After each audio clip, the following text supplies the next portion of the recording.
Yo mga Chief, Toots TV.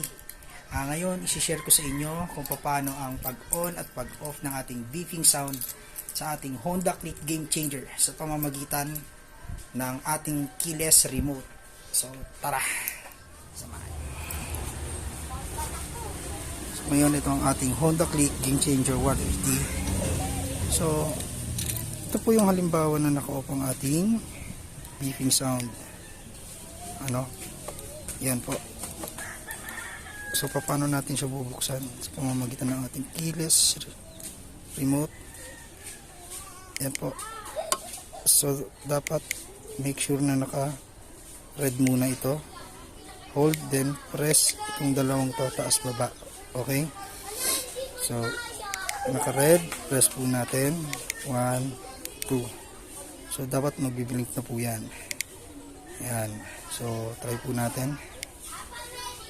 Open po natin. Green. Then, press.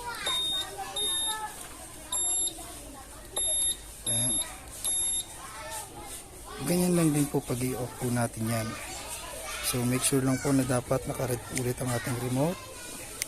Then, press po natin to at yung sa taas. So, ganyan lang po pag-press.